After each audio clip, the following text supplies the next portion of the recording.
بسم الله الرحمن الرحيم.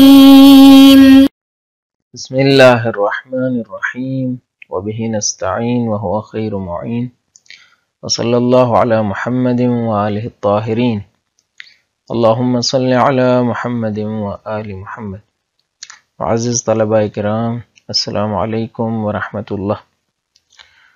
گزشتہ سبق میں ہم نے حکم تکلیفی اور وضعی کے درمیان فرق بیان کیا تھا اور بتایا تھا کہ حکم تکلیفی مستقیماً اور بدون واسطہ افعال مکلف سے مربوط ہوتا ہے، جبکہ حکم وضعی ایک وضعیت اور ایک حالت اور ایک مناسبت کو ایجاد کرتا ہے جو بہت سے احکام تکلیفی اس کے اوپر مترتب ہوتے ہیں۔ آج ہم حکم تکلیفی اور وضعی کے درمیان رابطے کو مزید بیان کریں گے اور احکام تکلیفی کی اقسام بھی شامل کریں گے۔ تو آئیے چلتے ہیں سبق کے پہلے حصے کی جانب اور قرأت متن کرتے ہیں۔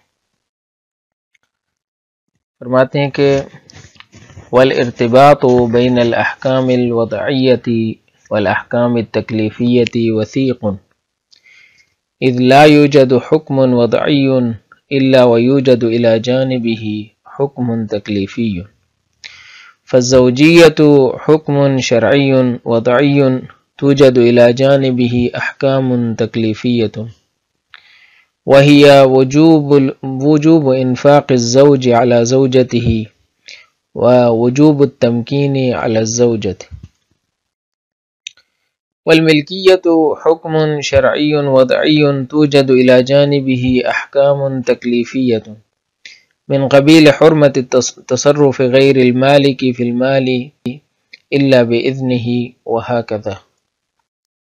أقسام الحكم التكليفي: ينقسم الحكم التكليفي وهو الحكم المتعلق بأفعال الإنسان والموجه لها مباشرة إلى 5 أقسام، وهي ما يلي: الوجوب، وهو حكم شرعي يبعث نحو الشيء الذي تعلق به بدرجة الإلزام، مثل وجوب الصلاة ووجوب إعالة المعوزين على ولي الأمر. الاستحباب، وهو حكم شرعي يبعث نحو الشيء الذي تعلق به بدرجة دون الإلزام، ولهذا توجد إلى جانبه دائما رخصة من الشارع في مخالفته، كاستحباب صلاة الليل. الحرمة، وهي حكم شرعي يزجر عن الشيء الذي تعلق به بدرجة الإلزام، نحو حرمة الربا والزنا وبيع الأسلحة من أعداء الإسلام. الكراهة، وهي حكم شرعي يزجر عن الشيء الذي تعلق به بدرجة دون الإلزام، فالكراهة في مجال الزجر كالاستحباب في مجال البعث، كما أن الحرمة في مجال الزجر كالوجوب في مجال البعث، ومثال المكروه خلف الوعد. الإباحة، وهي أن يفسح الشارع المجال للمكلف لكي يختار الموقف الذي يريده، ونتيجة ذلك أن يتمتع المكلف بالحرية، فله أن يفعل وله أن يترك. تو یہ تو آج کی عبارت تھی جو ہم نے قرأت کر لی۔ آئیے چلتے ہیں اس عبارت سے ماخوذ نکات کی جانب اور ان کا جائزہ لیتے ہیں۔ گزشتہ سبق میں ہم نے جانا تھا کہ حکم شرعی 2 قسموں میں تقسیم ہوتا ہے بنیادی طور پہ، ایک حکم تکلیفی ہے اور دوسرا حکم وضعی ہے۔ ہر ایک کی ہم نے تعریف بیان کر دی تھی کہ حکم تکلیفی وہ ہوتا ہے جو انسان کے سلوک اور رفتار کو ڈائریکٹلی اپیل کرتا ہے اور اس کی کو متوجہ کرتا ہے، یہ کام کرو، یہ کام نہ کرو۔ حکم وضعی ایک قانون ہوتا ہے جو کوئی حالت اور مناسبت ایجاد کرتا ہے اور پھر اس کے اوپر مختلف احکام تکلیفی مترتب ہوتے ہیں۔ آج کے سبق میں ہم دو نکات کی طرف اشارہ کریں گے۔ پہلا نکتہ حکم تکلیفی اور وضعی کے درمیان رابطے کے حوالے سے ہے، جو گزشتہ عنوان سے ابھی باقی تھا۔ ہم نے گزشتہ عنوان میں حکم تکلیفی اور وضعی کی تعریف جب بیان کی تھی تو اس وقت اشارہ کیا تھا کہ حکم تکلیفی ڈائریکٹ افعال انسان کو متاثر کرتا ہے اور اس کے اوپر اثر ڈالتا ہے، اور افعال کو یا سلبی یا ایجابی انداز میں ڈائیورٹ کرتا ہے یا ان کو کیا کہیں حرکت میں لاتا ہے کہ انسان کے فعل یہ انجام پانا چاہیے، یہ فعل انجام نہیں پانا چاہیے۔ اور حکم وضعی ایسا نہیں ہے۔ حکم وضعی ایک حالت کو ایجاد کرتا ہے، جیسے ملکیت ہے، جیسے زوجیت ہے، تو اس حالت سے پھر احکام مترتب ہوتے ہیں۔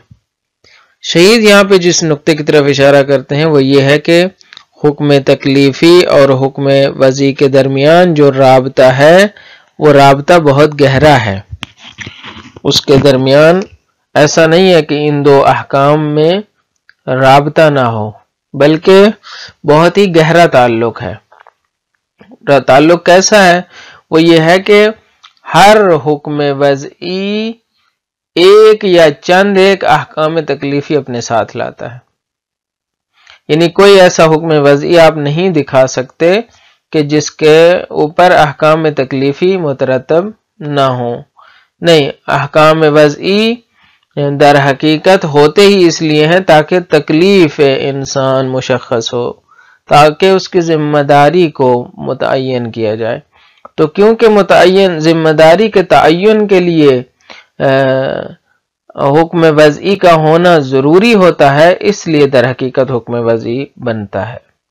بس حکم وضعی ہر جگہ جہاں پہ بھی ہوگا وہاں پہ احکام تکلیفی آئیں گے۔ مثال دیتے ہیں، مثلا زوجیت ایک حکم وضعی ہے، ایک حالت ایجاد ہو گئی، ایک رابطہ اور تعلق شوہر اور بیوی کے درمیان قائم ہو گیا۔ اس کے اوپر بہت سے احکام مترتب ہوتے ہیں۔ مثلا شوہر کے اوپر واجب ہو جاتا ہے کہ وہ کیا کرے؟ نفقہ دے۔ شوہر نفقہ دیتا ہے، یہ واجب ہو جاتا ہے۔ کب؟ جب زوجیت ایجاد ہوتی ہے۔ قبل زوجیت نفقہ واجب نہیں تھا، دو اجنبی تھے، لیکن اب جب یہ تعلق قائم ہو گیا تو شوہر کے اوپر واجب ہو گیا کہ وہ بیوی کا خرچہ برداشت کرے اور اس کی ضروریات پوری کرے۔ اسی طرح زوجہ کے اوپر واجب ہو جاتا ہے، اہلیہ کے اوپر واجب ہو جاتا ہے کہ وہ کیا کرے؟ تمکین کرے، یعنی شوہر کی جو ضروریات ہیں اس کو پورا کرے۔ اور عام طور پہ چونکہ شوہر کی زیادہ ضرورت جو ہے وہ جنسی ضرورت ہوتی ہے تو اس کے اوپر زور دیا جاتا ہے۔ بہرحال تمکین جو ہے وہ ان تمام ضروریات کو شامل ہے، احساساتی ضروریات کو جو شوہر کی ضرورت ہوتی ہیں، اور اس میں ایک جو سب سے برجستہ چیز ہے وہ وہی جو سیکشول ریلیشن ہے۔ تو یہ کیا ہے؟ یہ ایک رابطہ ہے جو دو طرفہ ہے، اس کے اوپر احکام مترتب ہوتے ہیں۔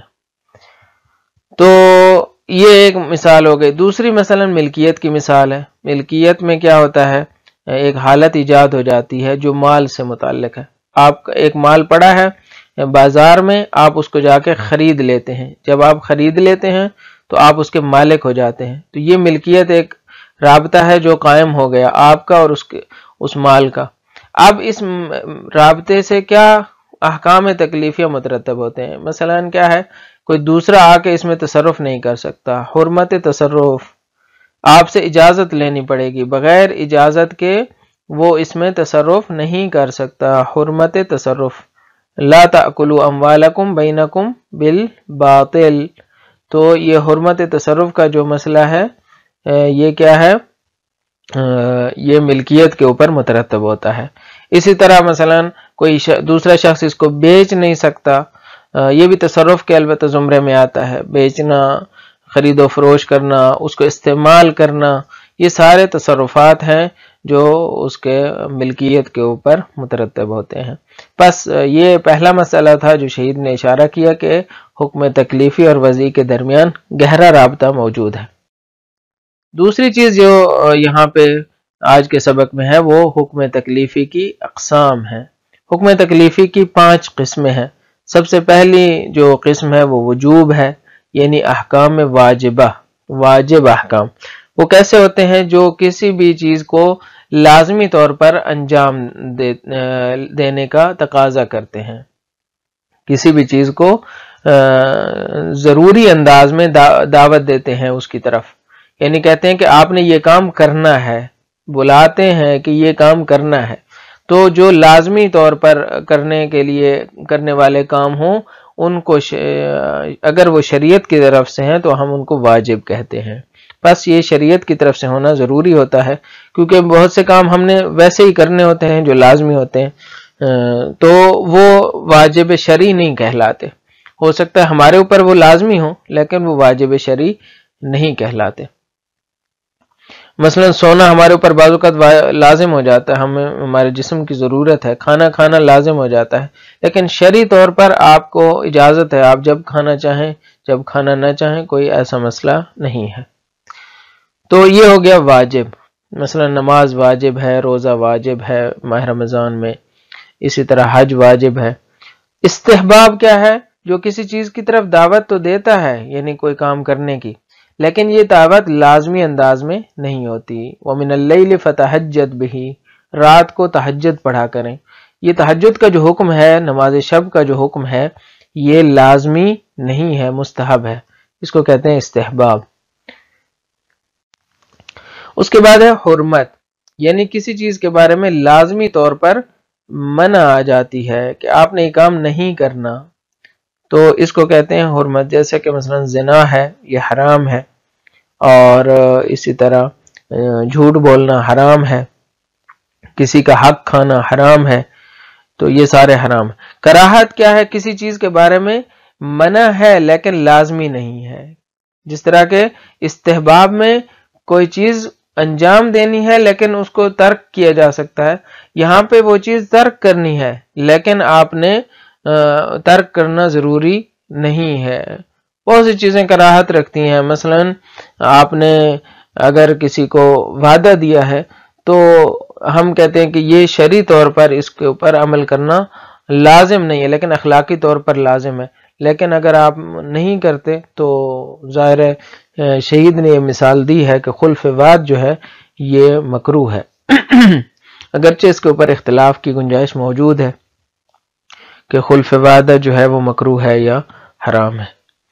تو اسی طرح اباحہ، مثلا مباح جو ہے جو کام ہوتے ہیں وہ جو ہے وہ ایسے کام ہیں جو مکلف پر چھوڑ دیے جاتے ہیں، یعنی اس میں مکلف کو اختیار ہوتا ہے کہ اس نے کرنے ہیں یا نہیں کرنے، اس کے بارے میں شریعت کی طرف سے کوئی حکم نہیں آتا، بلکہ یہ مباح، یہ مکلف کے اوپر چھوڑ دیے جاتے ہیں کہ وہ جب چاہے، جیسے چاہے، جس انداز میں چاہے ان کو انجام دے۔ اس کو منطقۃ الفراغ بھی کہتے ہیں، جہاں پہ کوئی وہ نہیں ہوتا، احکام کا دائرہ وہاں تک نہیں ہوتا۔ تو یہ 5 اقسام ہیں جو حکم تکلیفی کی اس متن میں بیان ہوئی ہیں۔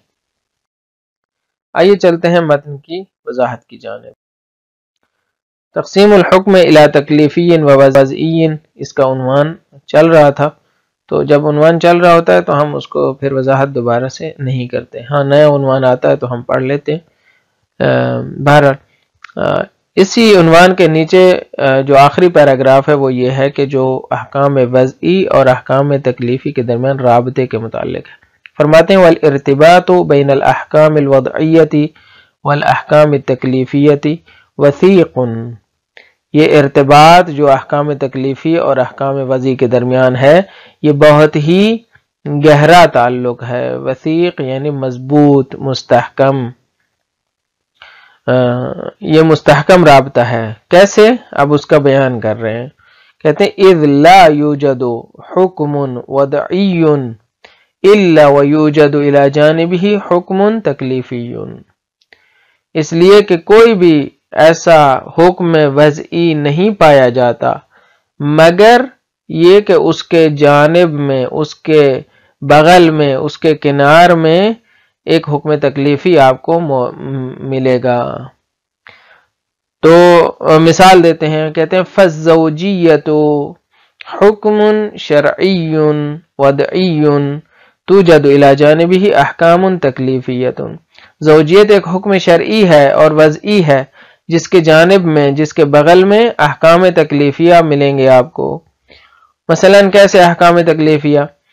مثلا وہی وجوب انفاق الزوج علی زوجتہ، ایک حکم یہ ہے کہ شوہر کے اوپر واجب ہے کہ وہ اپنی زوجہ کے اوپر انفاق کرے، یعنی اس کے خرچ اخراجات اس کو دے، تو یہ اس کی ضروریات پوری کرے۔ اسی طرح وہ وجوب تمکین علی الزوجہ، اور زوجہ کے اوپر واجب ہے کہ وہ تمکین کرے، تمکین یعنی فراہمی، یعنی تمکین یعنی جو روابط ہیں سیکشول ان کو پورا کرے اور اس میں کوتاہی نہ کرے۔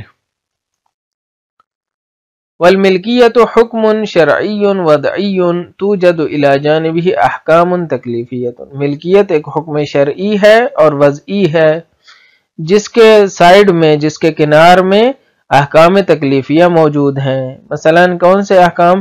من قبیل حرمت تصرف غیر المالک فی المال الا باذنہ، مثلا ایک حکم یہ ہے کہ غیر مالک، جو مالک نہیں ہے اس مال کا، وہ آ کر تصرف نہیں کر سکتا، حرام ہے اس کے اوپر تصرف کرنا، مگر کب؟ الا باذنہ، جب اجازت دی جائے، اگر اجازت دے دیتا ہے تو پھر تصرف کیا جا سکتا ہے، ورنہ نہیں کیا جا سکتا۔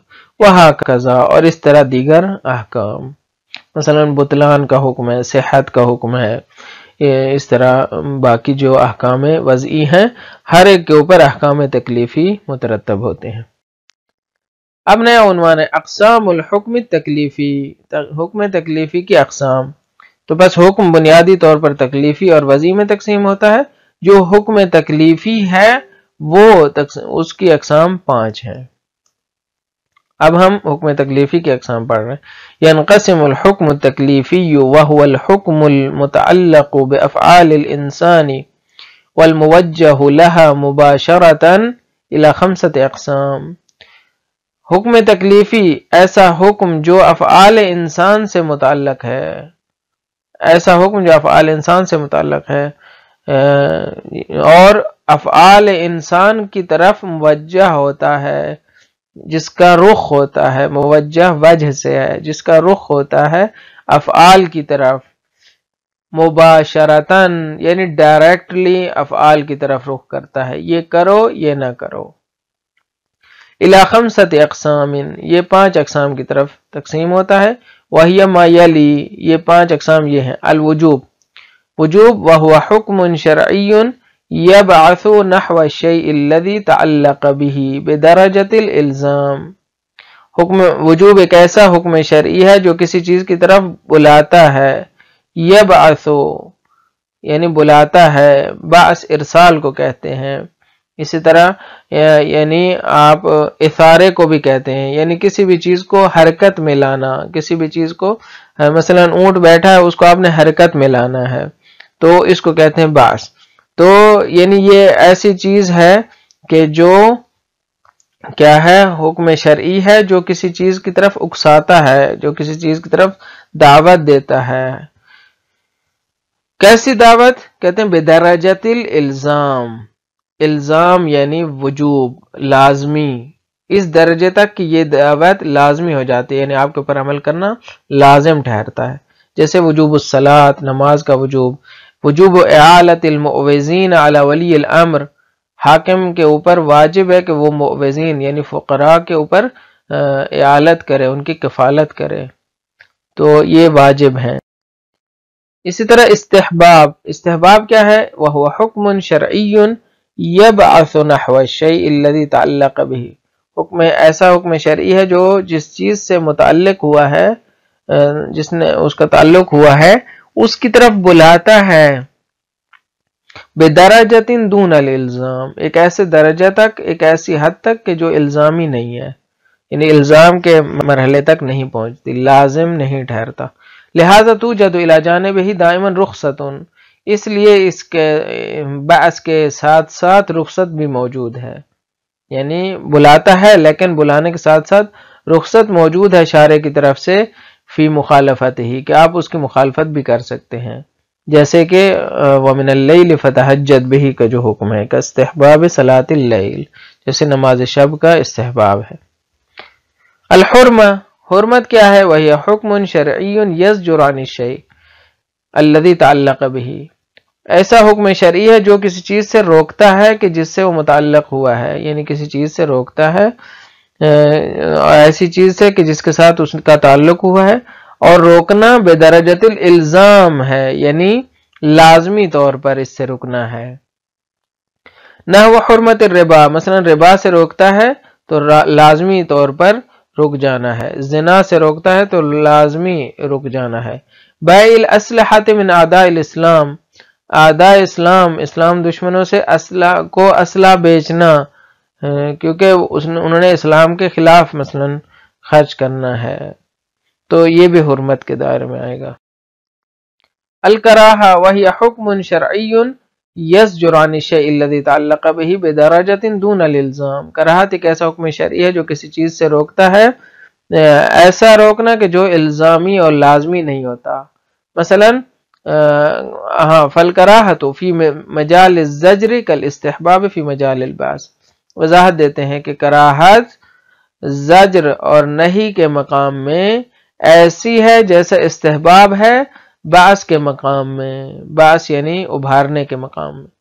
بس کراہت اور استحباب کا مقایسہ ہے، کراہت مجال زجر میں ہے، یعنی روکنا اصل ہے لیکن نہ رکنا واجب نہیں ہے، استحباب یعنی انجام دینا اصل ہے، انجام دینا چاہیے لیکن نہ انجام دینا بھی مسئلہ نہیں ہے، نہ بھی انجام دیں تو بھی کوئی بات نہیں، لیکن اصل یہ ہے کہ انجام دیں۔